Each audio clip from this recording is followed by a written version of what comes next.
Prions tous ensemble. Dieu notre Père, toi qui nous aimes, toi qui es miséricordieux, Dieu, en cette fin des temps que tu as fixée, c'est parmi de nombreuses personnes dans ce monde que tu nous as d'abord appelés, sauvés et séparés saintement dans ce monde. Dieu, tu es avec nous et tu nous as placés au sein de l'Église, qui est le corps de Christ au sein duquel tu agis. Tu nous permets d'apprendre ta parole, de t'obéir, de vivre pour ta volonté, pour ton œuvre. Et toujours, tu nous gardes, tu nous préserves et tu nous fais connaître ta volonté. Merci. À cette heure, Seigneur, nous qui avons reçu la rédemption éternelle par le précieux sang du Seigneur versé pour nous, sommes réunis tous ici pour louer ta grâce, ton amour, pour apprendre ta parole, et nous te remercions pour la communion. À cette heure encore, Seigneur, nous croyons en ce que tu es parmi nous, et tes regards sur chacun d'entre nous, et par ta main miséricordieuse, soutiens-nous, et c'est en toi que nous nous confions.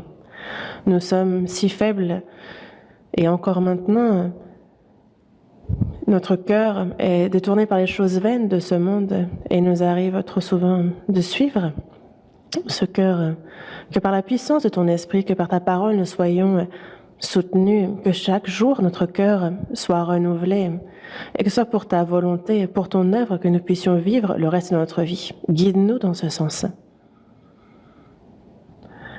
Tes églises en Corée, dans le monde entier,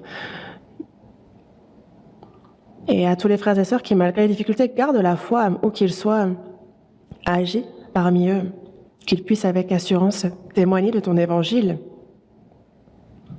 et que de nombreuses âmes puissent être guidées devant toi, que ton œuvre du salut s'accomplisse puissamment.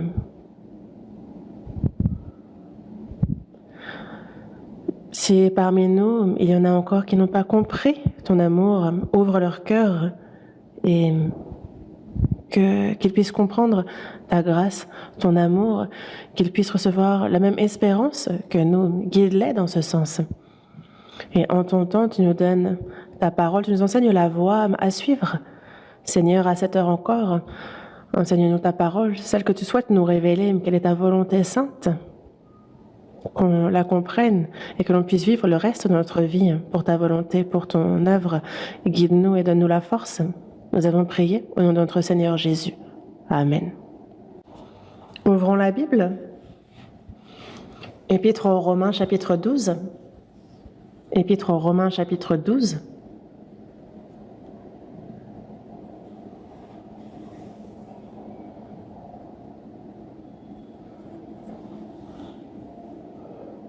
Épître aux Romains, chapitre 12, à partir du verset 1 jusqu'au verset 2, je lis. Romains chapitre 12, versets 1 et 2. Je vous exhorte donc, frères, par les compassions de Dieu, à offrir vos corps comme un sacrifice vivant, saint, agréable à Dieu, ce qui sera de votre part un culte raisonnable. Ne vous conformez pas au siècle présent, mais soyez transformés par le renouvellement de l'intelligence, afin que vous discerniez quelle est la volonté de Dieu, ce qui est bon, agréable et parfait. Jusqu'ici?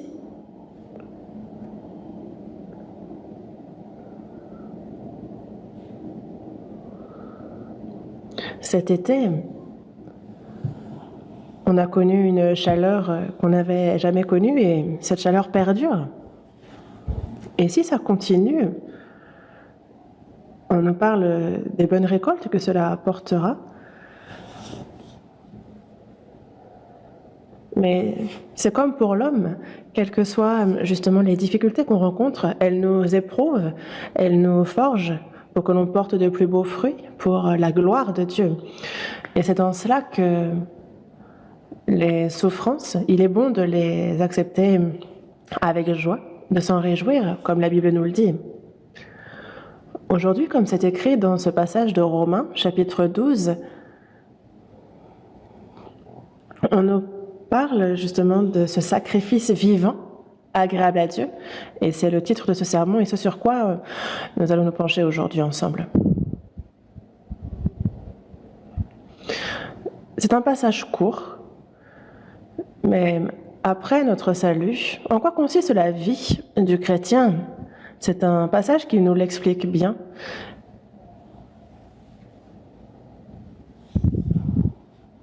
Je vous exhorte donc, ce donc fait le lien avec les versets qui précèdent. Dans Romains chapitre 11, versets 35 et 36, je lis ces versets. Qui lui a donné le premier pour qu'il ait à recevoir en retour. C'est de lui, par lui et pour lui que sont toutes choses. À lui la gloire dans tous les siècles. Amen.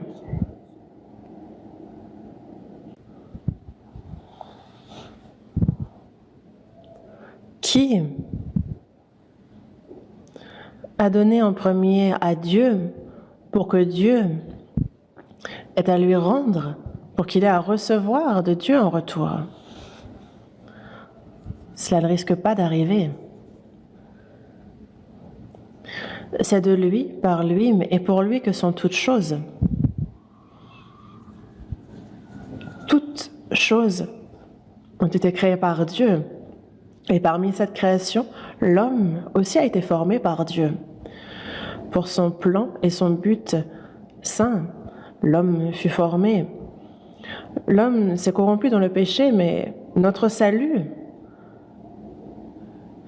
était aussi pour la gloire de Dieu. Et c'est pour cela que c'est de lui, par lui et pour lui que sont toutes choses. Le Seigneur a créé toutes choses et toutes ces choses se maintiennent encore maintenant. Toutes choses sont de lui, par lui et pour lui, pour le but, pour les desseins de Dieu. Il a besoin de toutes ces choses et donc toutes choses sont pour lui. À lui la gloire dans tous les siècles. À lui la gloire dans tous les siècles. Toutes choses sont pour la gloire de Dieu. Donc, nous qui sommes sauvés, qui avons reçu le salut, Dieu créa toutes choses, le ciel, la terre, il me forma, moi aussi. Dans le psaume 139, il dit « C'est toi qui as formé mes reins, qui m'as tissé dans le sein de ma mère. » Notre corps aussi a été fait par Dieu. Notre vie, notre respiration, notre être, toutes choses sont de Dieu. Et notre corps aussi vit dans toutes les grâces que Dieu nous donne. Et nous sommes perdus dans le péché. Mais lorsque nous ne le connaissions même pas, lui nous a aimés en premier et il envoya son Fils unique.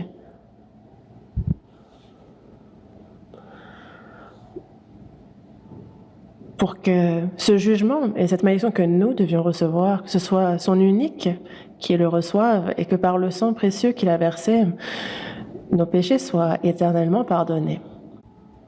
Ainsi, toutes choses de ce monde sont de Dieu. Et pour son plan, son dessein, tout a été créé par lui, pour lui. Et nous avons été revêtus de cette surprenante grâce et nous avons reçu le salut. Et c'est en cela que toutes choses sont de lui. Et personne ne pourrait dire que Dieu, il a donné à Dieu en premier et qu'il est à recevoir de Dieu en retour. Nous vivons notre vie de foi et c'est un point important ici.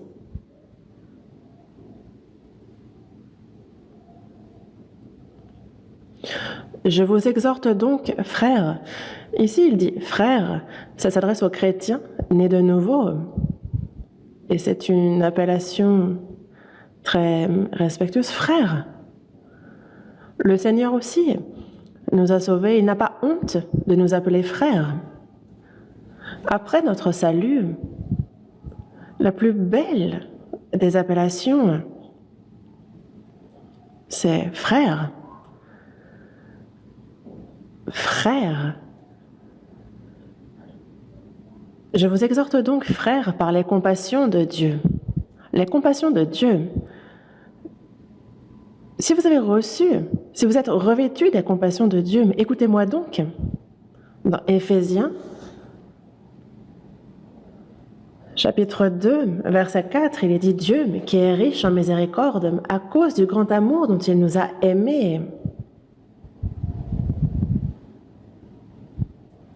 Notre salut, s'il nous a sauvés, c'est parce qu'il est riche en miséricorde.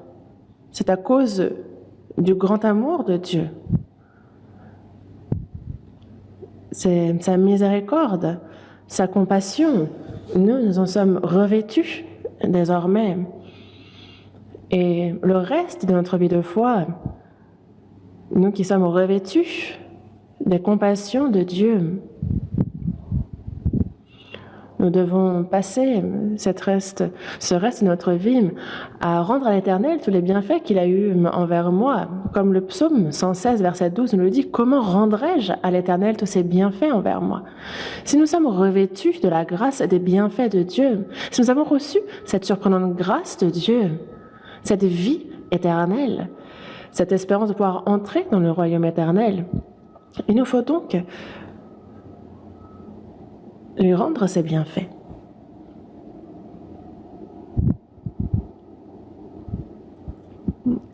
Je vous exhorte donc, frères, par les compassions de Dieu, puisque vous êtes revêtus des compassions de Dieu, écoutez-moi, parce que vous en êtes revêtus, écoutez-moi.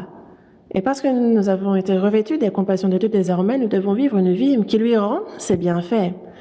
Il nous a aimés et c'est par cet amour que nous avons pu recevoir le salut. Et quelqu'un qui est revêtu de ce grand amour de Dieu doit, au cours de sa vie, rendre ses bienfaits à Dieu. Concrètement, c'est justement offrir son corps comme un sacrifice vivant, agréable à Dieu. Et ça, c'est vraiment mettre le doigt sur un point important dans notre vie. Aux chrétiens qui sont revêtus des compassions de Dieu, voici à quoi ils sont exhortés: à offrir vos corps comme un sacrifice vivant, saint, agréable à Dieu. À offrir un sacrifice. Quand on voit ce passage, ça nous rappelle l'Ancien Testament, le peuple d'Israël et les nombreux sacrifices qu'ils offraient à Dieu. Ça nous rappelle aussi ce poste de sacrificateur. Dans l'Ancien Testament, parmi la tribu de Lévi, il y avait la famille de Aaron, et seule sa famille pouvait être sacrificateur. Mais arrivé dans le Nouveau Testament, justement, Jésus a été fait souverain sacrificateur, et c'est pour ça que dans Hébreux, chapitre 6, verset 20, il est dit que là où Jésus est entré pour nous comme précurseur, ayant été fait souverain sacrificateur pour toujours, selon l'ordre de Melchisédek, Jésus a été fait souverain sacrificateur. Dans l'Ancien Testament, le peuple d'Israël était sacrificateur, mais sans rien avoir avec cela. C'est Jésus qui a été fait souverain sacrificateur pour toujours, selon l'ordre de Melchisédek. Melchisédek, celui qui s'est manifesté à l'image de Jésus. Et c'est donc selon l'ordre de Melchisédek qu'il a été fait souverain sacrificateur pour toujours. Et que pour nous, il est entré dans le lieu très saint, il a passé le voile. Jésus est donc souverain sacrificateur, et nous, c'est par la mort et la résurrection de Jésus que nous avons reçu le salut et que nous sommes désormais un avec lui. Et donc en cela, nous-mêmes, nous sommes souverains sacrificateurs. Nous sommes aussi souverains sacrificateurs en cela, et c'est pour cela que nous aussi, nous sommes comme un sacrifice vivant à Dieu. Dans Éphésiens chapitre 5, on voit que le Christ, pour nous, s'est livré lui-même et qu'il est devenu justement une victime de bonne odeur pour nous. Il s'est livré, il a donné sa propre vie pour nous et devant Dieu, il est devenu une victime, un sacrifice de bonne odeur, une odeur agréable. Et nous-mêmes, nous qui sommes sauvés, ça s'applique à nous aussi. Offrez vos corps comme un sacrifice vivant, saint, agréable à Dieu. C'est un ordre. Si on regarde dans la Bible, le salut, le fait de devoir recevoir le salut est aussi un ordre. Et comment doivent vivre ceux qui ont reçu le salut? Il y a de nombreux versets qui nous en parlent et ils sont sous forme d'ordre. Ce n'est pas si tu veux, tu fais, si tu veux pas, tu ne fais pas. Ce n'est pas un choix. C'est impossible. Ce sont des paroles absolues. On doit suivre les ordres du Seigneur. Et c'est pour cela qu'il nous faut offrir nos corps comme un sacrifice vivant, saint, agréable à Dieu. C'est un ordre absolu qui nous a été donné. Nous qui avons reçu le salut, le Seigneur Jésus, lui, pour nous sauver, s'est sacrifié lui-même. Il s'est offert comme une victime expiatoire d'agréable odeur à Dieu. Et nous donc même, il nous faut offrir nos corps comme un sacrifice vivant, saint, agréable à Dieu. Et c'est ce qu'il nous dit ici.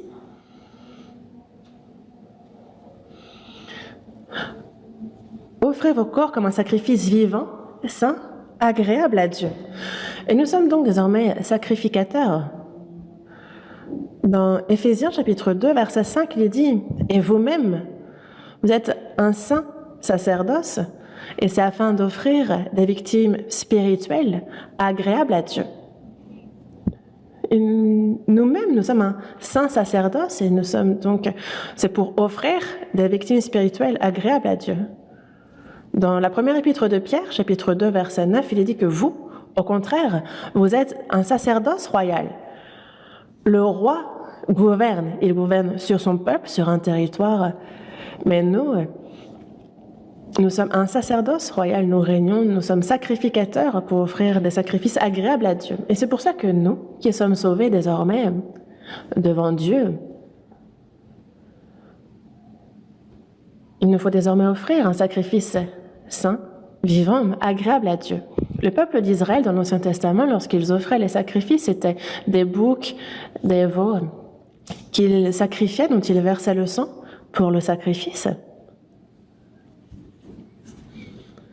Jésus, lui, c'est son propre corps qu'il a offert en victime de bonne odeur à Dieu. Mais nous, qui avons reçu le salut, nous sommes sacrificateurs et ce que nous avons à offrir en victime pour le sacrifice, c'est notre corps. Ce corps,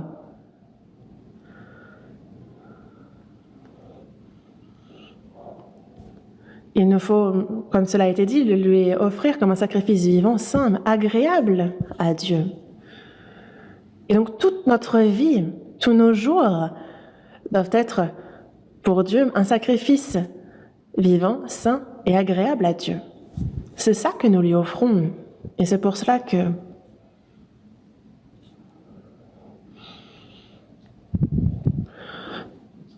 votre corps, comme c'est écrit dans la première épître aux Corinthiens, chapitre 6, versets 19 et 20, vous ne vous appartenez point à vous-même.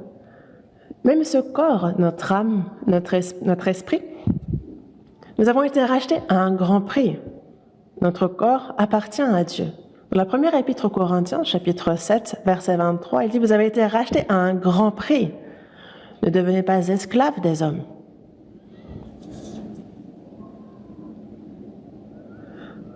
Que ce soit notre corps, que ce soit notre âme, notre esprit, ils ont été rachetés à un grand prix. Il a donné sa vie pour nous sauver. Je ne m'appartiens pas à moi-même, je suis au Seigneur. Ce n'est donc pas ce qui m'appartient que je donne au Seigneur, c'est ce qui appartient au Seigneur que je lui rends, que je lui retourne. Les personnes qui ne sont pas sauvées pensent offrir à Dieu, au Seigneur, ce qui leur appartient. Et donc ils sont parfois radins. Des fois, ils font ce sacrifice, des fois, ils ne le font pas. Mais pour nous, chrétiens qui sommes sauvés, en fait, il n'y a rien qui nous appartienne. Moi-même, je ne m'appartiens pas. Vous ne vous appartenez point à vous-même, vous avez été rachetés à un grand prix. Glorifiez donc Dieu dans votre corps et dans votre esprit qui appartiennent à Dieu. Il nous a rachetés au prix de son sang, et c'est pour la gloire de Dieu. Pourquoi est-ce que les personnes sauvées, désormais, vivent-elles sur terre? Ce n'est pas pour soi-même, mais c'est pour la gloire de Dieu. Et c'est pour cela que dans la première épître aux Corinthiens, chapitre 10, verset 31, il est dit « Soit donc que vous mangiez, soit que vous buviez, soit que vous fassiez quelque autre chose, faites tout pour la gloire de Dieu. » N'est-ce pas? Soit que vous mangiez, soit que vous buviez, soit que vous fassiez quelque autre chose, toute votre vie. Tout. Faites tout pour la gloire de Dieu. C'est un ordre encore qui nous est donné. Pourquoi?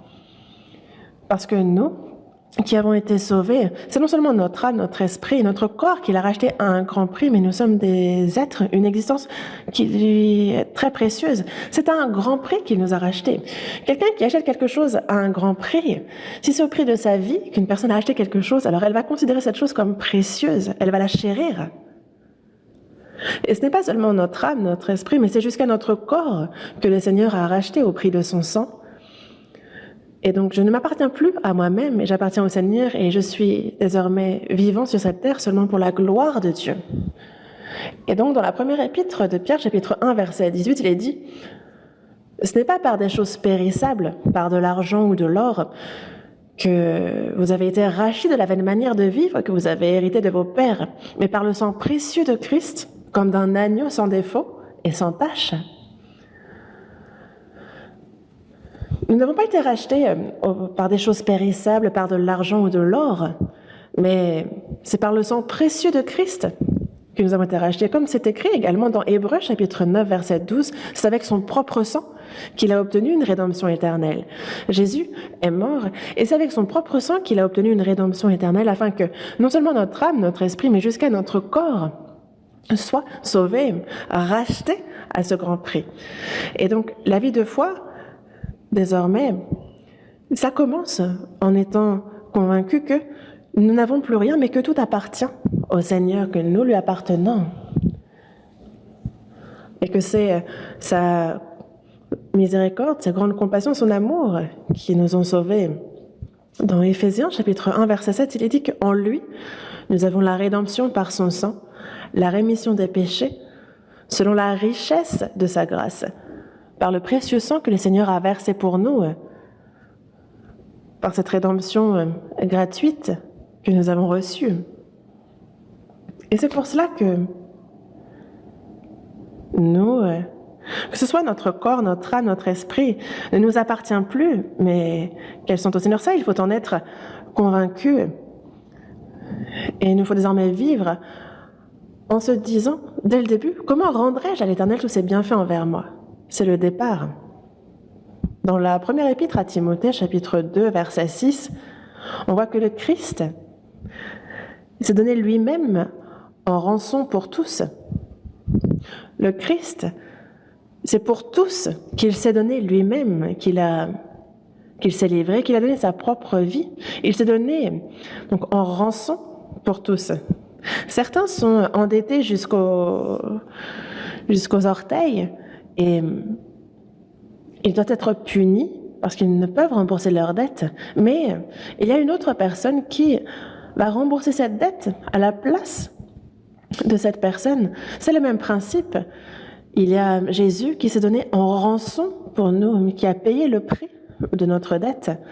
Dans Apocalypse, chapitre 1, si on regarde le verset 5, on voit que à celui qui nous aime, qui nous a délivrés de nos péchés par son sang, et qui a fait de nous un royaume, des sacrificateurs pour Dieu son Père, à lui soit la gloire et la puissance au siècle des siècles.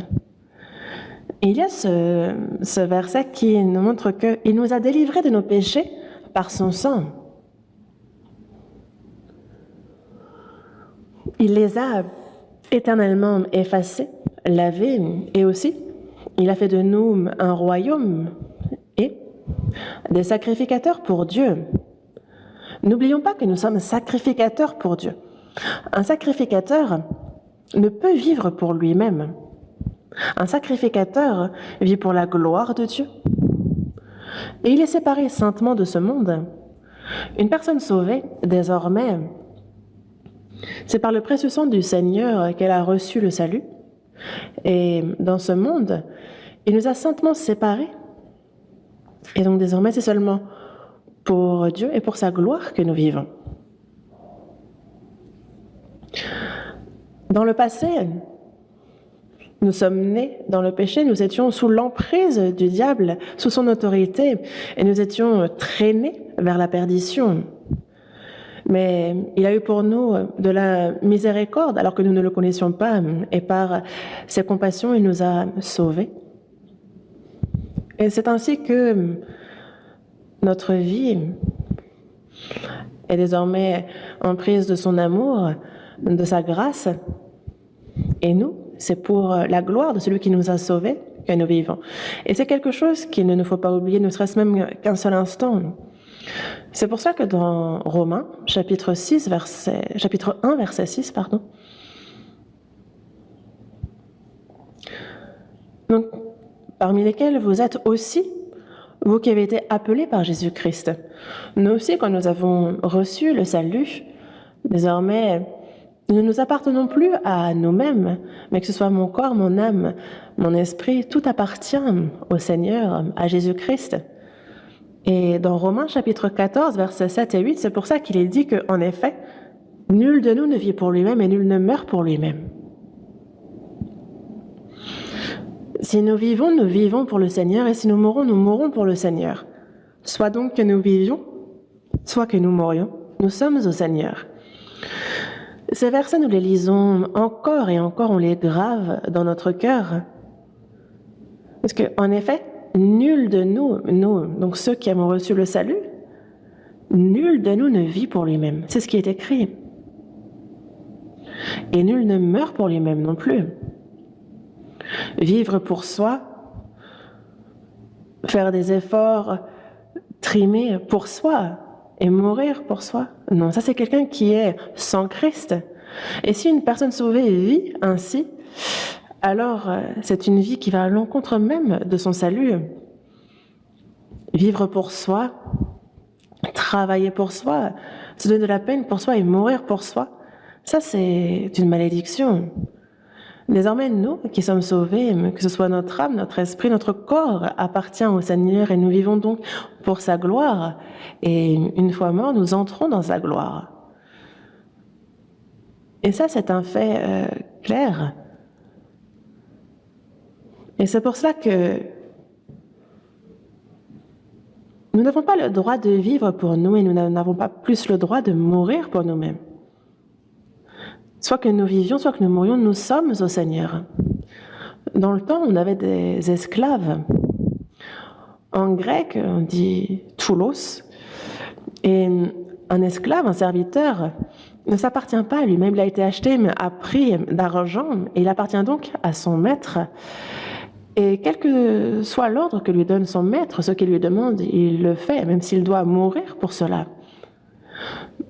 À l'époque, un esclave, un serviteur n'avait absolument pas de plan, de projet, d'opinion. Ça ne s'applique absolument pas aux esclaves. Il n'existait que pour son maître.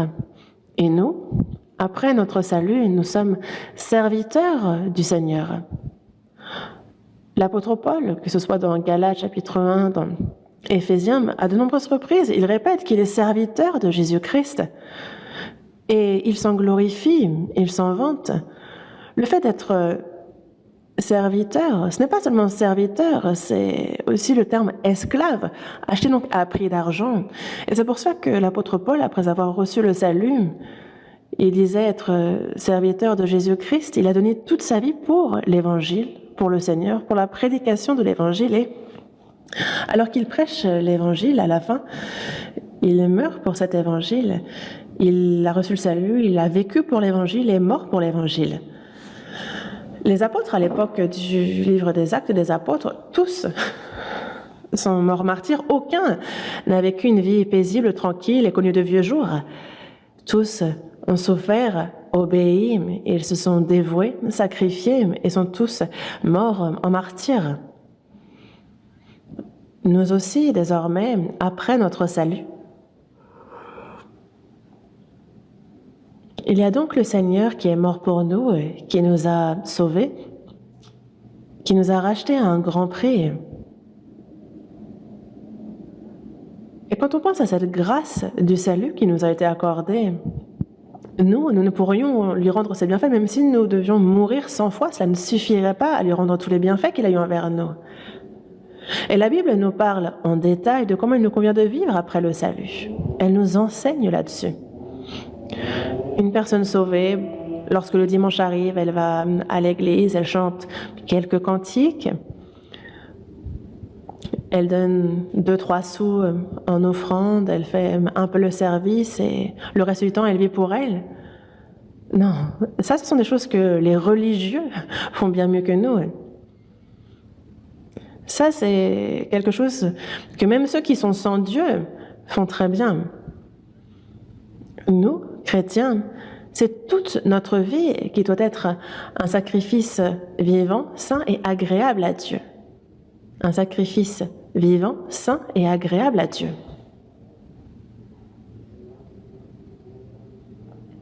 Les chrétiens sont sacrificateurs du Seigneur, ça, il ne faut pas l'oublier. Et le corps d'un chrétien est un sacrifice vivant, saint, pour Dieu, agréable à Dieu. Et c'est avec notre corps, non seulement ce corps charnel, mais aussi notre cœur, notre pensée, toute notre vie doit être offerte à Dieu. Et c'est pour ça que sur notre corps, notre cœur, toute chose est un sacrifice vivant, saint, agréable à Dieu, et que nous devons lui offrir. Parce qu'il y a ce Dieu qui nous a sauvés par ses compassions, par sa grande miséricorde, par son grand amour. Et nous ne pouvons lui rendre cette grâce, son amour qu'il a eu pour nous. Et il y a ce cantique qui nous dit justement que j'ai un cœur faible, j'ai un corps humble, mais je me rends serviteur du Seigneur. Et un serviteur vit seulement pour son maître, il vit pour le Seigneur et meurt pour son Seigneur. Et Jésus aussi, non seulement il nous a sauvés, mais dans Philippiens chapitre 2, verset 8, on voit qu'il s'est rendu obéissant jusqu'à la mort, même jusqu'à la mort de la croix, pour accomplir la volonté de celui qui l'a envoyé, du Père. Même les disciples de Jésus avaient le même cœur, ont vécu pour le Seigneur et sont morts, sont allés jusqu'à mourir pour lui. Et il en va de même pour nous. C'est cette surprenante et grande grâce de Dieu qui nous a sauvés. Et ce n'est pas parce que quelqu'un nous force, mais c'est volontairement que de nous-mêmes, nous nous offrons au Seigneur, nous le servons et que nous vivons un sacrificateur pour Dieu. Nous sommes sacrificateurs et le sacrifice, c'est notre propre corps, mon cœur, tout ce qui m'appartient. Et ce sont des choses que nous devons offrir en sacrifice à Dieu. Et ce sacrifice que nous offrons à Dieu, il est bien dit que cela doit être parfait, sans tache. Et dans Lévitique, chapitre 22, verset 20, il est dit de ne pas offrir de sacrifice qui est un défaut, parce qu'il ne serait pas agréé. S'il y a un défaut, ce n'est pas agréé par Dieu. On ne peut pas offrir quelque chose qui est un défaut. Il ne faut pas que ça ait de défaut, il faut que ce soit pur. C'est ce genre de sacrifice-là qu'il faut offrir. Dans Malachie, chapitre 1, Malachie est le dernier livre de l'Ancien Testament, et à l'époque de Malachie, il y avait le prophète Malachie, mais le peuple d'Israël s'était éloigné loin, loin de Dieu. Ils faisaient pourtant sacrifice, ils observaient le sabbat, il y avait des sacrificateurs, il y avait tout. Mais dans Malachie, chapitre 1, verset 6, il est dit, on parle ici des sacrificateurs qui méprisent le nom de Dieu. Les sacrificateurs méprisent le nom de Dieu. Pourquoi? Parce qu'ils offraient sur l'autel des aliments impurs. Ils offraient des sacrifices aveugles, malades. Et c'est pour cela que Dieu qualifie les sacrificateurs de l'époque comme les sacrificateurs qui méprisent son nom. Et ils disent, mais essayez, vous, donnez ça à votre gouverneur. Est-ce qu'il recevra? Est-ce qu'il fera bon accueil à ces sacrifices? Parce que lorsque c'est pour le gouverneur, vous offrez ce qu'il y a de plus frais, ce qu'il y a de plus parfait. Alors que quand c'est pour moi, vous offrez des bêtes aveugles, vous offrez des bêtes boiteuses, infirmes. Et vous offrez ça à Dieu. Et c'est en cela que vous méprisez mon nom. Sacrificateur qui méprisait mon nom. On lui dit, mais ne me rapportez plus de telles bêtes en sacrifice. Et nous sommes sacrificateurs. Et notre cœur, notre vie, s'ils ne sont pas purs, alors c'est comme offrir des bêtes borgnes, des bêtes boiteuses, infirmes, des sacrifices non agréés. Et si nous voulons donc offrir à Dieu un sacrifice saint, il faut que nous-mêmes nous soyons saints, séparés. Et c'est pour ça que dans la première épître de Pierre, chapitre 1, versets 15 et 16, il est dit « Mais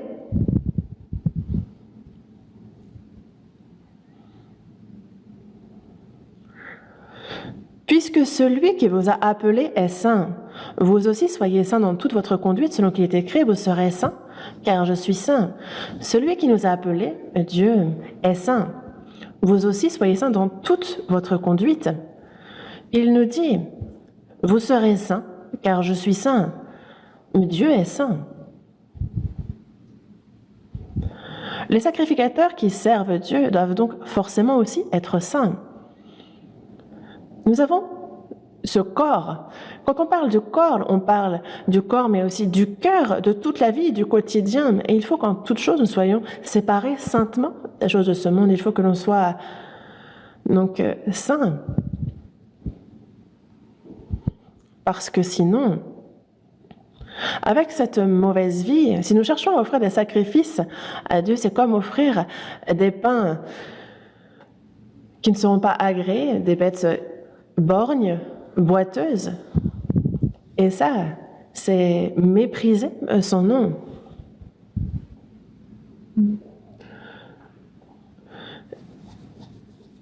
Et justement, il dit bien, mais vous m'offrez en sacrifice une bête aveugle, n'est-ce pas mal?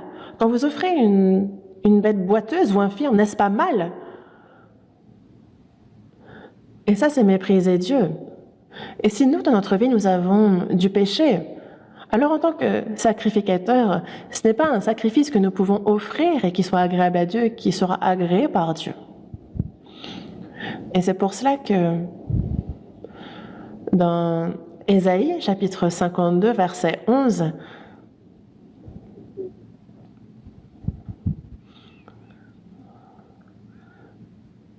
il s'adresse à ces sacrificateurs qui méprisent son nom et qui disent « Partez, partez, sortez de là, ne touchez rien d'impur. Sortez du milieu d'elle, purifiez-vous, vous qui portez les vases de l'Éternel. Nous sommes ceux qui faisons le service pour Dieu, un peu comme dans l'Ancien Testament, la tribu de Lévi. » Et donc, il ne faut rien toucher d'impur, il nous faut sortir du milieu d'elle, nous purifier. Et dans la seconde épître aux Corinthiens, chapitre 6, verset 17, l'apôtre Paul s'adresse aux saints de Corinthe en disant « C'est pourquoi sortez du milieu d'eux et séparez-vous, dit le Seigneur. Séparez-vous de ceux qui ne sont pas sauvés, sortez du milieu d'eux, ne touchez pas à ce qui est impur. » Il nous parle justement d'être séparés saintement. Dans la seconde épître aux Corinthiens, chapitre 7, verset 1, il est dit « Purifions-nous de toute souillure de la chair et de l'esprit, en achevant notre sanctification dans la crainte de Dieu. » C'est donc dans la crainte de Dieu que nous nous purifions de toute souillure de la chair et de l'esprit.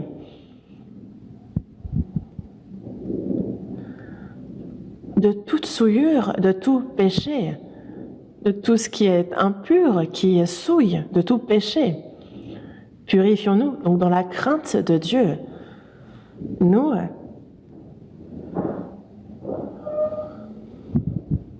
il nous faut craindre le péché bien plus que la lèpre, le considérer comme grave et ne pas donc prendre plaisir au péché. Ça, c'est ce que font ceux qui vont en enfer, qui ne sont pas sauvés. Nous, dans notre vie, s'il y a aux yeux de Dieu des choses qui sont impures, des choses qui soient contradictoires avec lui, alors cette personne-là, devant Dieu, n'offre pas un sacrifice qui soit saint, agréable à Dieu. Une telle personne ne peut être un sacrificateur qui fait des sacrifices agréés par Dieu. Non, il faut être pur, saint pour cela. Et donc une personne sauvée, si elle cherche à vivre plus ou moins bien, non, ça ne suffit pas. Dans l'Ancien Testament, lorsqu'on lit Lévitique chapitre 1, verset 5, on nous parle justement des sacrifices que l'on offre en expiation, que ce soit le veau. Donc on égorge le veau devant l'Éternel et les sacrificateurs, ils en enlèvent la peau, ils le coupent et ils offrent le sang qu'ils répandent donc tout autour sur l'autel qui est à l'entrée de la tente d'assignation. Et nous, c'est avec la force de l'esprit qu'il nous faut donc tuer la chair et ses désirs. Parce que la chair, elle a des désirs contraires à ceux de l'esprit, et l'esprit en a de contraires à ceux de la chair. Si on laisse notre chair faire comme elle veut, est-ce qu'on peut laisser l'esprit être traîné par la chair et ses désirs? Il nous faut au contraire écraser cette chair avec ses désirs, un peu comme lorsque l'on faisait le sacrifice dans l'Ancien Testament où on dépeçait le sacrifice, on en enlevait aussi. Il nous faut de même nous dépouiller du vieil homme et revêtir l'homme nouveau. Tuer, dépecer, couper en morceaux. Il faut faire de même avec nous. Et qu'on s'offre justement que le feu de Dieu nous brûle, nous consume pour lui. Ça, c'est un sacrifice qui est agréable à Dieu et qu'il agrée.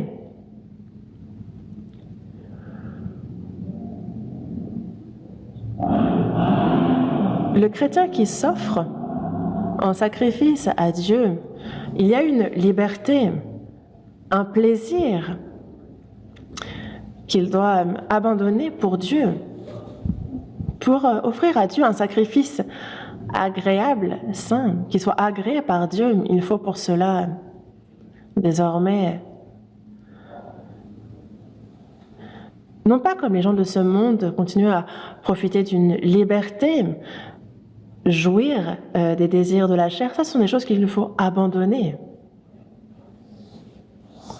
Qu'en pensez-vous ? Il faut absolument qu'il en soit ainsi pour que nous puissions véritablement être en union avec le Seigneur et que comme le Seigneur l'a fait, nous aussi nous pensions comme lui, nous ressentions ce que le Seigneur a ressenti et que nous aussi nous souhaitions ce que le Seigneur a souhaité et que je puisse absolument, complètement obéir à la volonté, aux ordres du Seigneur, à son plan. Et c'est cela, un sacrifice agréable, saint et parfait. Dans la première épître de Jean, chapitre 2, verset 6, il est dit que celui qui dit qu'il demeure en Dieu doit marcher aussi comme il a marché lui-même. Désormais, après le salut, nous demeurons dans le Seigneur. Oui, le Seigneur, il est en moi, il demeure en moi. Je suis dans le Seigneur et le Seigneur est en moi. Nous sommes donc unis.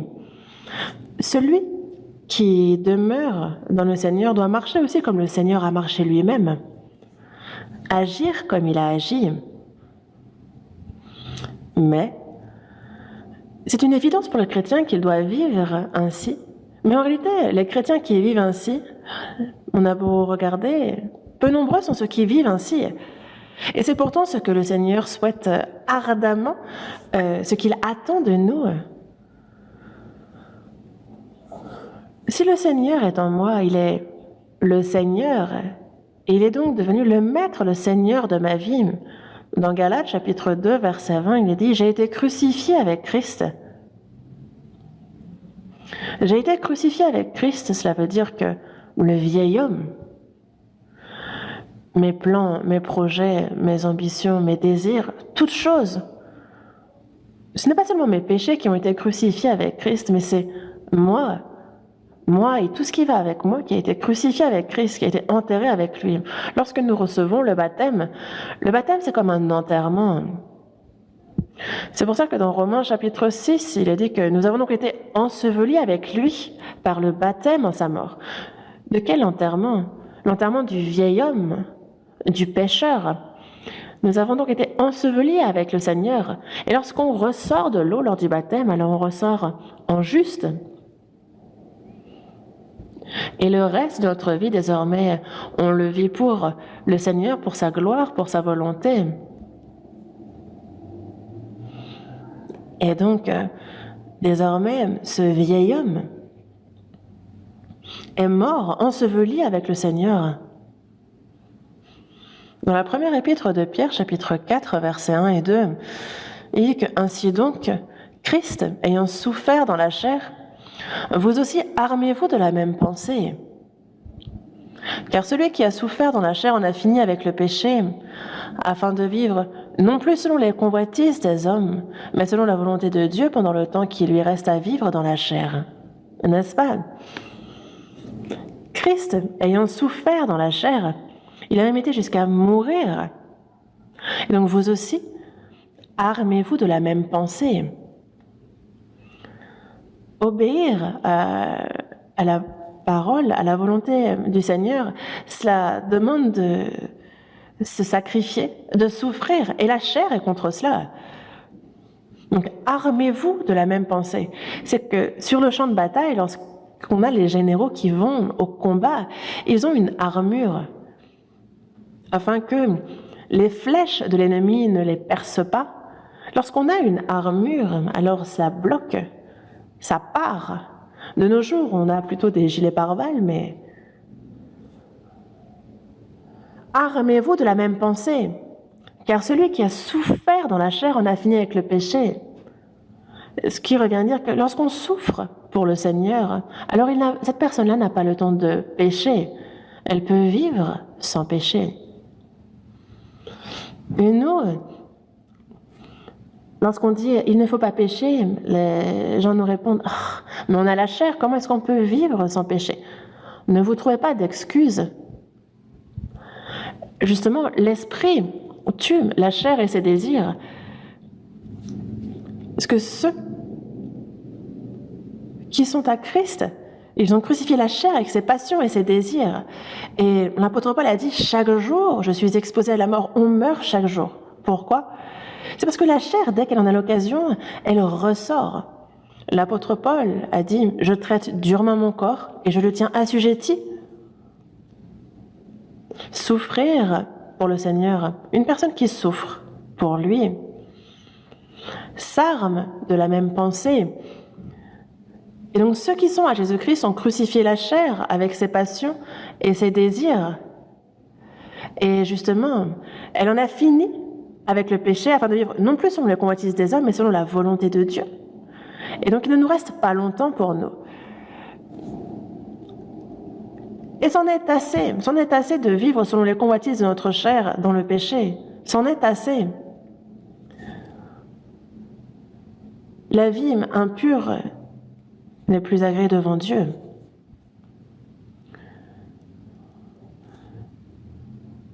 Mais il y a un ordre qui nous a donné, justement, d'être saints, séparés saintement de ce monde dans toute notre conduite. Dans Actes, chapitre 2, verset 40, lors de la Pentecôte, il y a 3000 personnes, environ 3000 personnes qui reçoivent le salut et sont baptisées. Et pour eux, l'apôtre Pierre dit « Sauvez-vous de cette génération perverse. Ils ont reçu le salut de l'enfer. Mais lorsqu'il dit « Sauvez-vous de cette génération perverse et séparez-vous de cette génération qui est méchante, perverse, adultère. » Et nous vivons en chair dans ce monde, mais nous n'appartenons pas à ce monde, n'est-ce pas? Jésus a bien dit, dans Jean chapitre 15, « Vous n'êtes pas du monde. Je vous ai choisi du milieu du monde. » Et dans Jean chapitre 17, le Seigneur Jésus, la veille de sa mort, au cours de sa longue prière, il prie le Père pour nous parce que nous ne sommes pas du monde, comme lui n'est pas du monde. Et il dit donc, sanctifie-les par ta vérité, ta parole est la vérité. Nous avons reçu le salut, mais nous ne sommes pas du monde.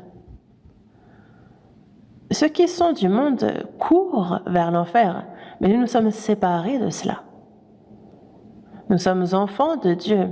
Nous vivons pour sa volonté, sa gloire, et c'est ce à quoi nous consacrons le reste de notre vie. Si on ne vit que pour sa gloire et sa volonté, alors le Seigneur prend la responsabilité du reste de notre vie. Lorsqu'on vit selon la volonté du Seigneur, de Dieu, même si on a l'impression qu'on va mourir, on ne meurt pas. L'apôtre Paul a dit, comme mourants, et voici nous vivons. Comme attristés, et nous sommes toujours joyeux. Comme pauvres, et nous en enrichissons plusieurs. Parce qu'on vit dans la bénédiction, dans la grâce de Dieu. Lorsqu'on est séparé de ce monde et que l'on vit selon la volonté du Seigneur, alors tout le reste, le Seigneur s'en charge.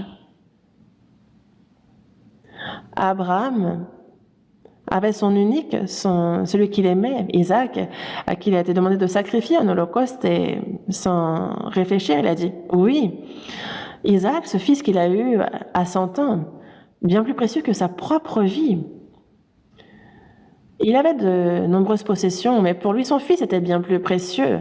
Il n'y avait pas plus précieux pour Abraham qu'Isaac, son fils, mais il lui a été demandé de l'offrir en holocauste. Et qu'a dit Abraham? Il n'a pas dit « Je vais prendre le temps de réfléchir, laisse-moi un instant. Je vais d'abord en discuter avec ma femme. » Est-ce que c'est ce qu'il a dit? Non. Il n'a pas hésité une seule seconde, il a dit « Oui. » Et c'est de bon matin qu'il s'est levé. Il n'avait même pas besoin d'en parler à sa femme. Il dit à son fils, partons pour Morija. Ils marchèrent 3 jours, laissent ses serviteurs en bas de la montagne. Parce que s'il en parle à ses serviteurs lui diront, mais maître, tu es complètement fou. Justement, lui prend le feu, le bois, il prend le couteau. Et il part donc avec son fils. Mais son fils dit, Père, on a déjà offert des sacrifices, mais aujourd'hui on a le feu, le bois. Mais où est l'agneau pour l'Holocauste? Et lorsqu'Abraham a entendu cela, imaginez le cœur qu'il a eu. Il dit, qu'a-t-il dit? Mon fils, Dieu se pourvoira lui-même de l'agneau pour l'Holocauste. Et en disant cela, ça a dû lui briser, lui déchirer le cœur. Parce que c'est son propre fils qui l'offre en sacrifice. Et il lie fermement Isaac, il l'attache comme on attache un agneau. Et là, c'est l'ange éternel qui appelle des cieux, qui dit « Abraham, Abraham !» Dans la précipitation, il dit « Stop ! Je sais maintenant que tu crains Dieu et que tu ne m'as pas refusé ton fils, ton unique. Je sais maintenant combien tu m'aimes. » Et Abraham a eu un 20 sur 20 à cette épreuve. Mais pour surmonter cette épreuve, imaginez la souffrance qu'il a connue dans son cœur. Et nous-mêmes, lorsque nous obéissons à la parole, cela demande sacrifice, souffrance. Il y a une douleur, cela nous torture.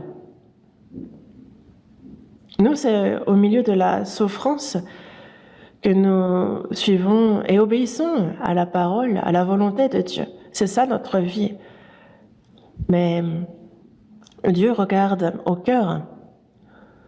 Et nous, dans ce monde, il n'y a rien que nous aimons plus, que nous n'aimons plus que le Seigneur, parce que c'est ce que le Seigneur veut voir, que nous le préférons par-delà toute autre chose.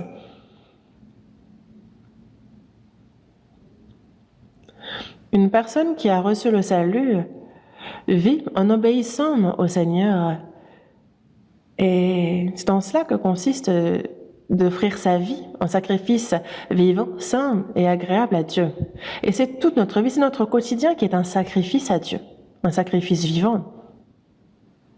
Il y a un cantique qui dit « Devant l'autel, après avoir tout donné, je serai entièrement à mon Seigneur. » Devant l'autel du Seigneur, une fois que j'aurai tout offert, tout sacrifié, je serai intégralement en communion avec le Seigneur. Et nous, c'est nous-mêmes que nous offrons un sacrifice au Seigneur. Cette chair qui a péché, cette chair vile, pourquoi hésitons-nous à la lui sacrifier?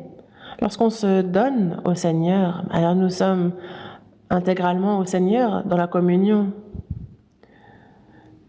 Et sur cet autel du sacrifice, je m'allonge et c'est l'Esprit qui est au contrôle de mon cœur. Et après, donc ce cantique nous dit, après avoir offert sur l'autel ce sacrifice vivant au Seigneur, c'est le Seigneur qui est en contrôle de mon cœur. Et c'est lorsqu'on s'offre intégralement que nous sommes donc en communion, qui est au contrôle sur nous. Car pour qu'il y ait communion, il faut que les deux côtés soient entièrement consacrés. Lui-même s'est donné pour nous. Et le Seigneur nous demande, est-ce que tu es prêt à te sacrifier pour moi? Moi, je suis mort pour toi. Je me suis donné en victime expiatoire de bonne odeur agréable à Dieu. Et toi? Et il nous posera forcément la question. Et c'est pour ça que moi, après avoir tout sacrifié à Dieu, au Seigneur, alors c'est une communion parfaite, intègre que nous avons avec le Seigneur. Est-ce que c'est possible de faire ainsi? Il le faut. Il faut que nous efforcions dans ce sens. Que ce soit notre cœur, notre pensée, toute chose. Il faut que tout soit un sacrifice vivant pour Dieu. Que ce soit au travail, à la maison, dans la famille, à l'église. Que chaque jour, continuellement, nous menions une vie d'obéissance. Ça, c'est un sacrifice vivant, saint, agréable à Dieu, qui l'agrée.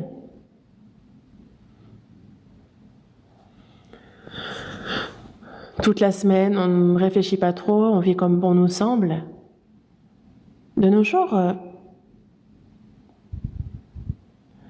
lorsque j'étais en primaire, j'ai commencé à fréquenter une église, non pas parce que je croyais au Seigneur, mais c'est parce que l'école primaire où j'étais avait été établie par une association chrétienne, et donc j'ai commencé à apprendre en allant le dimanche à l'église. Et il y avait un pasteur très ancien qui était vêtu de manière très sainte et qui disait « Commençons ensemble le culte ».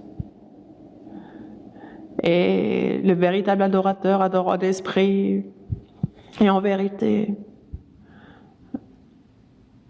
Et c'est vrai que moi, je vivais comme bon me semble dans la semaine, et le dimanche, je me disais, ah oui, c'est vrai, il faut que je me purifie, que justement, je m'habille comme il se doit.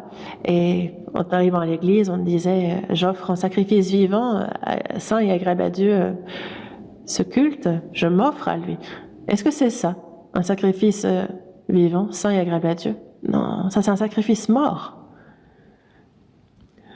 Le culte dont on parle, ce culte raisonnable n'est pas ce culte-là. Je vous exhorte donc, frères, par la compassion de Dieu, à offrir vos corps comme un sacrifice vivant, saint, agréable à Dieu, ce qui sera de votre part un culte raisonnable. Dans Jean, chapitre 4, verset 24, il dit « Dieu est esprit ». Et il faut que ceux qui l'adorent en esprit et en vérité. Dieu est esprit, il n'a pas de chair.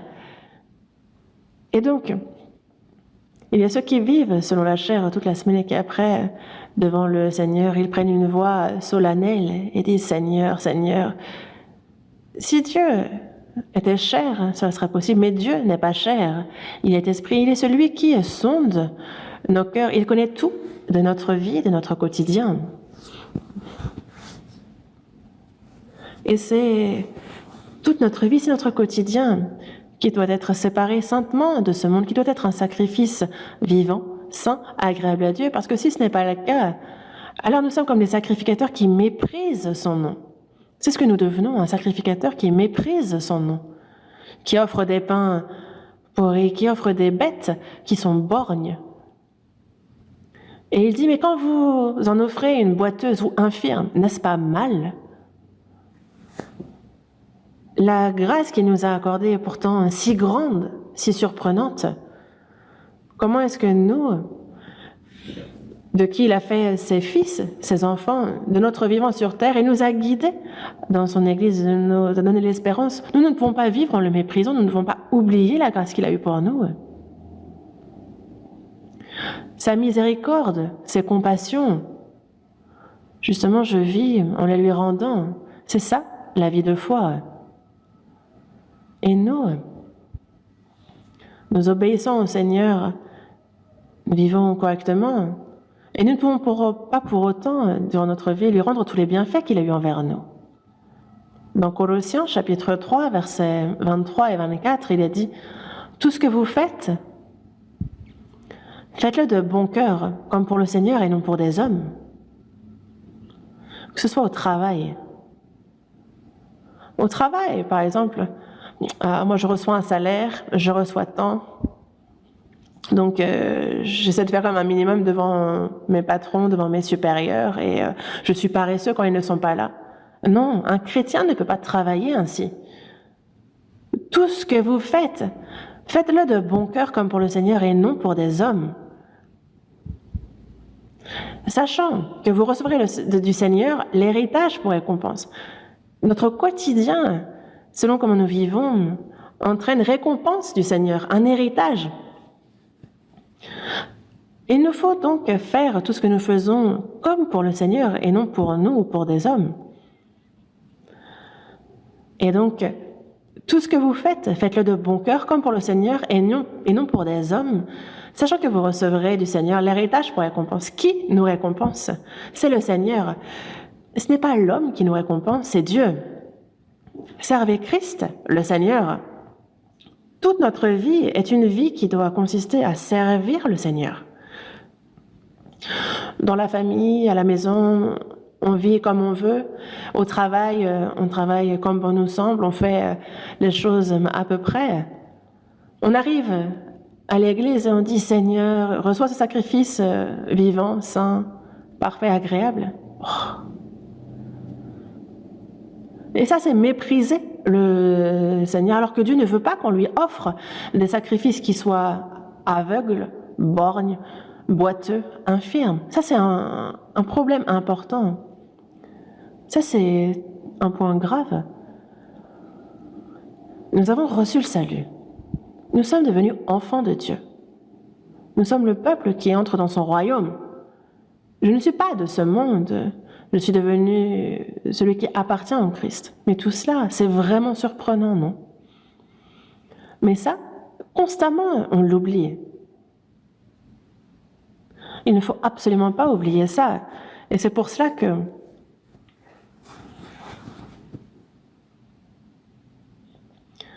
dans 1 Samuel, chapitre 15, versets 22 et 23, il est dit que l'obéissance vaut mieux que les sacrifices.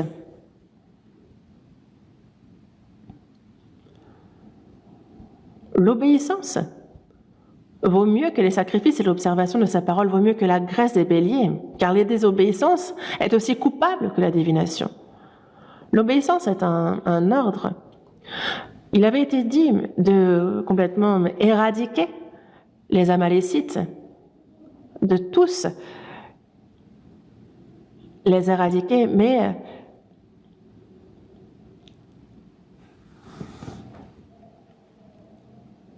Justement, les Amalécites sont ceux qui s'en prenaient, qui martyrisaient les traînards d'Israël. Et il a bien été dit, mais souvenez-vous de ce qu'Amalek a fait à Israël. Et donc, il faut désormais dévouer par interdit tout ce qui appartient à Amalek. Saül a dit, très bien, c'est ce que je ferai.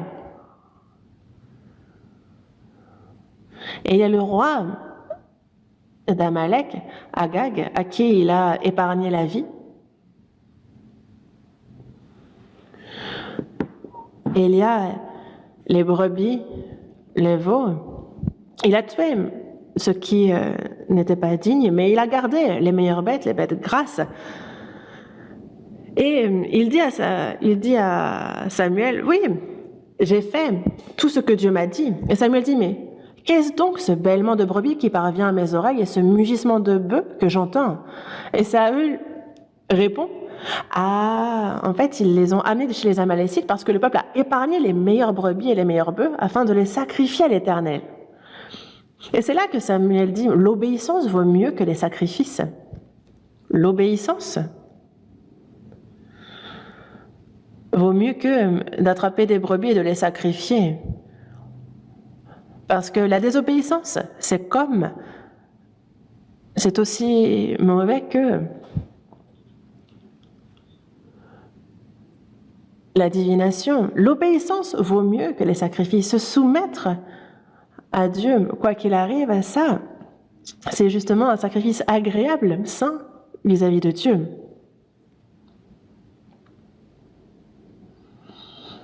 Dans Luc, chapitre 6, verset 46, le Seigneur a dit, « Pourquoi m'appelez-vous Seigneur, Seigneur, et ne faites-vous pas ce que je dis ?» De la bouche, on dit « Seigneur, Seigneur ». Seigneur, en synogramme, c'est le synogramme de roi, de seigneur, de maître. Et nous, est-ce que dans notre vie, vraiment, le Seigneur est Seigneur sur mon cœur, sur ma vie? Est-ce qu'il est vraiment mon Seigneur éternel? Normalement, oui. Est-ce que c'est seulement par les mots que nous disons Seigneur, Seigneur, et que nous ne faisons pas ce qu'il dit? Seigneur, Seigneur, mais il ne faut pas seulement le dire, mais il faut qu'il soit réellement maître, Seigneur sur notre cœur. Parce que l'appeler Seigneur, Seigneur et vivre comme bon nous semble, ça, c'est mépriser le nom du Seigneur.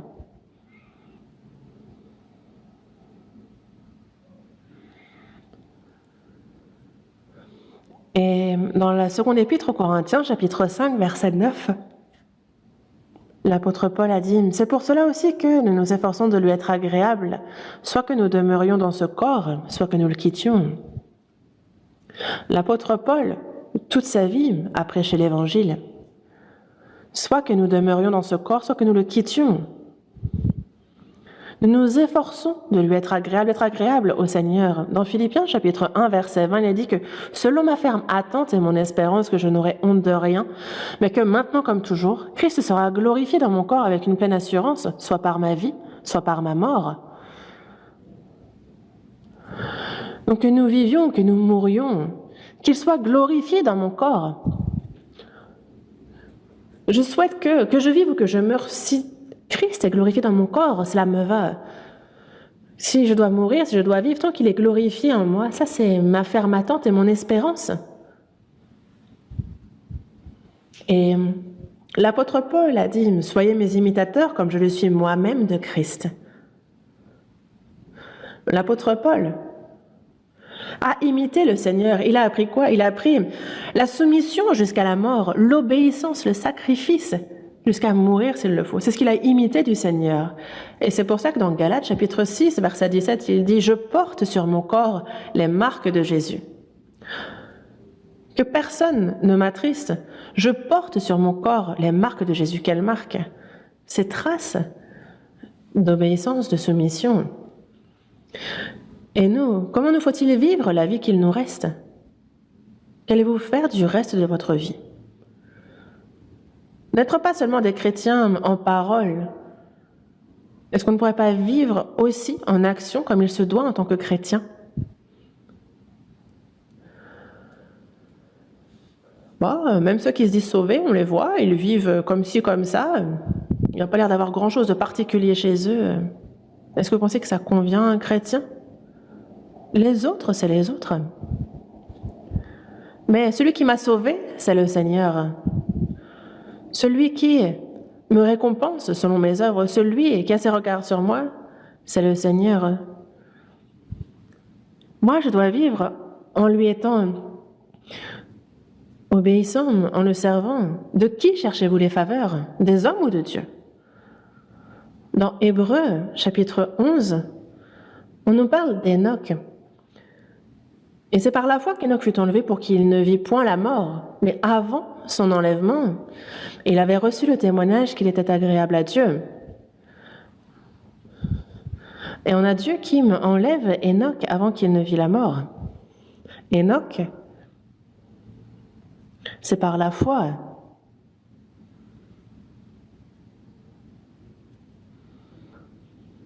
Qu'il ne vit point la mort, mais qu'il marcha avec Dieu, comme c'est dit dans la Genèse, chapitre 5.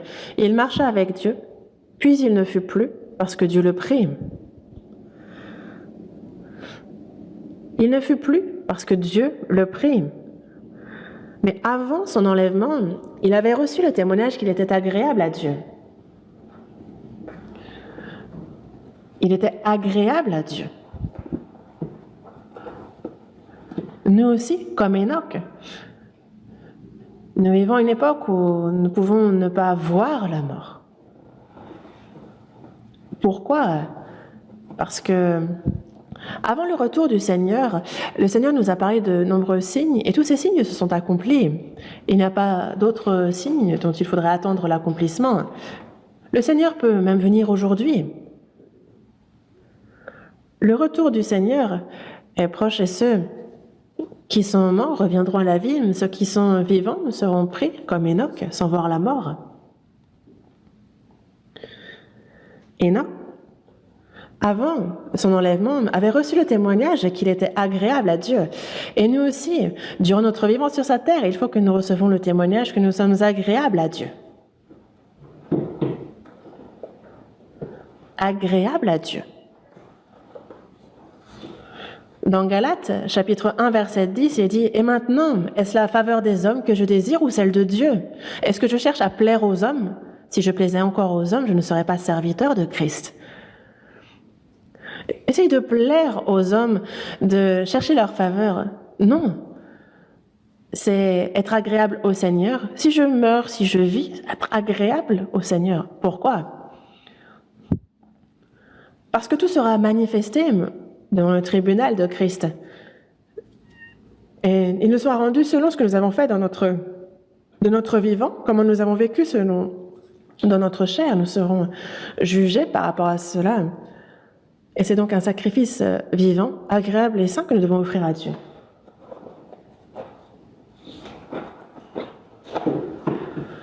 Et c'est pour cela qu'il nous dit d'offrir nos corps comme un sacrifice vivant, saint et parfait à Dieu. Et c'est ça le culte raisonnable.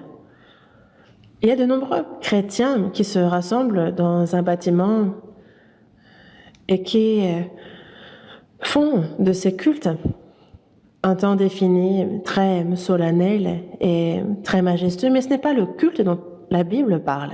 Non. Se réunir dans un bâtiment, on peut dire que c'est plutôt se réunir pour apprendre comment bien rendre ce culte. On ne se rend pas pour rendre culte, on se retrouve à l'église pour apprendre en quoi cela consiste de rendre ce culte. On se retrouve... Et ce n'est pas le fait de prier, de venir, de chanter, ce n'est pas ça le culte de responsable, parce que ce culte s'applique au travail, à la maison, au quotidien, à toute notre vie. Et glorifier Dieu dans tous les instants de notre vie, c'est ça le culte raisonnable, c'est ça le sacrifice saint, vivant et agréable à Dieu.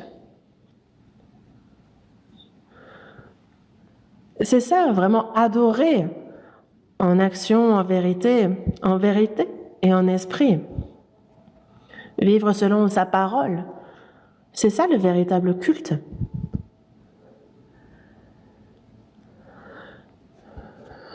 Et dans Romains chapitre 12, verset 2, on est toujours à Romains chapitre 12, n'est-ce pas? Votre Bible est ouverte à Romains 12. Lisons le verset 2 ensemble. « Ne vous conformez pas au siècle présent, mais soyez transformés par le renouvellement de l'intelligence, afin que vous discerniez quelle est la volonté de Dieu, ce qui est bon, agréable et parfait. » Ne vous conformez pas au siècle présent. Siècle présent, de quoi parle-t-on? De cette génération perverse, adultère, mauvaise, et qui va de mal en pis. Selon la parole du Seigneur, nous sommes à une époque où sont considérés comme des idiots ceux qui cherchent à vivre selon la parole de Dieu. Et dans ce monde, ce sont ceux qui... Il ne faut pas se laisser avoir par les valeurs de ce monde. Ne vous y trompez pas.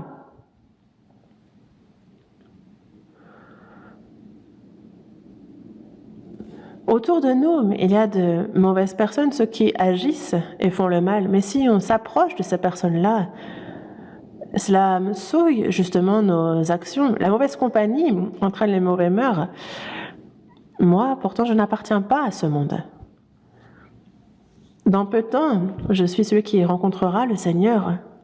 Et comme l'apôtre Paul, il faut aussi que j'ai le même vœu. Il faut que ma ferme assurance, ma ferme attente, mon espérance, c'est quoi? C'est d'avoir honte de rien, mais que je vive, que je meure, que Christ soit glorifié dans mon corps. Soit par ma vie ou par ma mort, c'est également ma ferme. Il n'y a rien de spécial à ça. C'est une vie qui convient tout à fait normale pour le chrétien. Ne vous conformez pas au siècle présent, mais soyez transformés par le renouvellement de l'intelligence. Il ne faut pas donc ressembler à cette époque, aux gens de ce siècle, mais être transformés par le renouvellement de l'intelligence. Et c'est la parole, c'est l'esprit qui nous transforme. Il ne faut pas qu'on continue avec ce vieux tempérament. Donc, soyez transformés par le renouvellement de l'intelligence. Nous sommes donc une nouvelle créature, si quelqu'un est en Christ. Les choses anciennes sont passées, et voici toutes choses sont devenues nouvelles. Un chrétien est une nouvelle créature, une nouvelle personne, et on vit avec ce nouveau cœur. Mais soyez transformés par le renouvellement de l'intelligence, par le renouvellement du cœur, traduit aussi ainsi. Soyez transformés, parce qu'on ne peut servir le Seigneur en gardant ce même tempérament, afin que vous discerniez quelle est la volonté de Dieu, ce qui est bon, agréable et parfait. Ce qui est bon, agréable et parfait. Et ça, c'est ce que nous apprenons à travers la parole. Dans Éphésiens chapitre 5, verset 10, il est dit « Examinez ce qui est agréable au Seigneur ». Voyons donc ce qui est bon, agréable et parfait. Il nous faut donc examiner, discerner quelle est la volonté de Dieu. Et vivre selon cela, c'est ça, offrir à Dieu un sacrifice vivant, saint et agréable. Et ce n'est pas quelque chose qu'il nous faut passer outre rapidement. Non, ça c'est une question grave. C'est ce qu'il faut absolument qu'un chrétien sache, qu'il pratique. Et nous, après notre salut, durant notre vie sur cette terre, c'est quelque chose qu'il nous faut vivre parce qu'on rendra compte. Et vous pensez que les comptes sont bons? Dans Philippiens chapitre 2, verset 13, l'apôtre Paul dit que c'est Dieu qui produit en vous le vouloir et le faire selon son bon plaisir. En nous, en une personne sauvée, mais il y a Dieu. Dieu est en nous et il souhaite agir à travers nous. Il est maître sur notre vie. C'est lui qui produit en nous le vouloir et le faire selon son bon plaisir. La volonté de Dieu doit être mon vœu. Et moi, le vœu dans ma vie, c'est justement que je fasse sa volonté et que au jour de la mort, je le retrouve. Et c'est pour cela que le Seigneur, que je vive ou que je meure, qu'il soit fait selon ta volonté. Mais si c'est la volonté de Dieu, je vis. Si c'est sa volonté, je peux même mourir. Soit que je vive, soit que je meure. Qu'il en soit fait selon la volonté du Seigneur.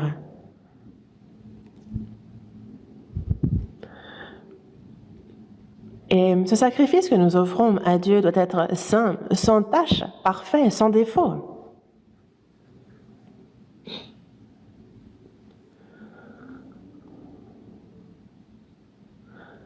Et toute notre vie est un sacrifice vivant.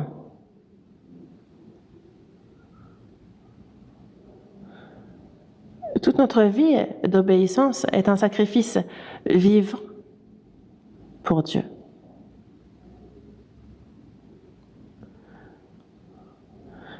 Ainsi, lorsque le Seigneur revient, comme Enoch, que nous soyons dignes de participer à sa gloire. Dans la seconde épître à Timothée, chapitre 2, verset 15, « Efforce-toi de te présenter devant Dieu comme un homme éprouvé, un ouvrier qui n'a point à rougir, qui dispense droitement la parole de la vérité. » On apprend la parole de Dieu, on l'apprend droitement, on la discerne, afin d'être un ouvrier qui n'a point à rougir, un homme éprouvé devant Dieu. Et on s'efforce de se présenter devant Dieu comme un homme éprouvé. Chaque jour, continuellement, on continue de toute notre force de nous présenter, on s'efforce de se présenter devant Dieu. Il n'y a rien qui se fasse tout seul. Même si on a reçu le salut, il y a en nous encore cette chair qui est forte, qui déteste obéir à la parole de Dieu, qui est paresseuse. Si on veut obéir à la parole de Dieu, il y a souffrance, douleur, et la chair refuse cela, elle veut faire comme bon lui semble. Et donc, comme l'apôtre Paul, il faut asservir notre corps. C'est avec un tel cœur qu'il nous faut recevoir l'aide du Saint-Esprit et qu'il nous faut nous efforcer. Il y a donc la volonté de Dieu qui est ce qui est bon, agréable et parfait. Il nous faut discerner ces choses pour le reste de notre vie, pour bien la vivre, afin d'offrir cette vie comme un sacrifice vivant, saint, agréable à Dieu, en tant que sacrificateur. Une personne sauvée est sacrificateur. La question est de savoir quel sacrifice on offre. Et le Seigneur peut revenir à tout moment, et vivons afin que nous ne soyons pas honteux, quel que soit le moment qu'il choisit de revenir, et en tant que sacrificateur, prions. Dieu notre Père, toi qui es miséricordieux, Dieu, nous étions éloignés de toi et agissions dans le péché, mais tu as eu pour nous miséricorde. Et c'est quand nous ne te connaissions pas que le Seigneur Jésus est mort à notre place et que par le précieux sang qu'il a versé à notre place, tu as éternellement lavé tous nos péchés. Tu nous as sauvés sans aucun mérite de notre part et nous te remercions, Seigneur. Notre âme, notre corps, notre esprit, tu as tout racheté à un grand prix. Nous t'appartenons et que notre vie soit désormais vécue seulement pour ton œuvre, pour ta gloire, et nous souhaitons vivre seulement pour toi. Nous souhaitons t'offrir notre vie comme un sacrifice vivant, agréable, saint, comme ta parole nous le demande.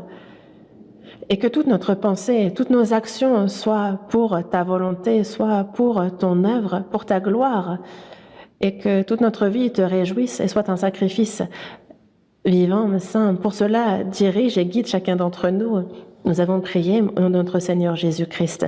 Amen.